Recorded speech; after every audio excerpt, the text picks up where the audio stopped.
Good evening friends. போன வீடியோவில் love failure அப்படின்னு ஒரு வார்த்தை யூஸ் பண்ணியிருந்தேன். அதை பார்த்துட்டு ஒரு சகோதரி லவ் ஃபெயிலியர்னா என்னன்னு தெரியுமா, அந்த துரோகத்தை உங்களுக்கு என்ன தெரியும் அப்படின்னு சொல்லி கேட்டிருந்தாங்க. நானும் அதெல்லாம் தாண்டி தான் வந்திருக்கேன். ஸோ என்னோடய கான்செப்ட் என்னென்னா, எல்லாம் நம்ம தாண்டி வரணும் அப்படிங்கிறது தான். ஏன்னா வாழ்க்கையில் ஒரே ஜோக்குக்கு நம்ம திரும்ப திரும்ப சிரிக்கிறது இல்லை, ஆனால் ஒரே துக்கத்துக்கு திரும்ப திரும்ப அழுகிறோம், ஃபீல் பண்ணுறோம். அது ஏன் ஒரு டைம் அழுங்க, ஓகே, அதுக்கப்புறம் அந்த விஷயத்துக்கு திரும்ப அழக்கூடாது. நம்மளை வேண்டாம்னு தூக்கி போட்டு போனவங்களுக்காக வேண்டி நம்மளோட டைமையும் எனர்ஜியும் நம்ம சிந்தனையை ஏன் வேஸ்ட் பண்ணணும்? அதை ஆக்கப்பூர்வமாக செயல்படுத்தலாம் இல்லையா? நகைக்கடையில் நான் வாங்காமல் போனதுக்காக எந்த நகையும் ஃபீல் பண்ணுறதில்ல.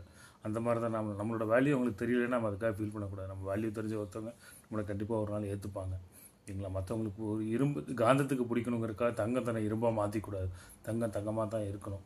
ஸோ கண்டிப்பாக அதை தாண்டி வாங்க, கண்டிப்பாக வர முடியும். அது உங்களுக்காக வேண்டி உங்கள் லைஃப்பை ஸ்பாயில் பண்ணிக்கிறது அப்படிங்கிறது ரொம்ப ஒரு தவறான விஷயம். லைஃப் ரொம்ப பெருசு, கண்டிப்பாக தாண்டி வரணும். All the best. வருவீங்க.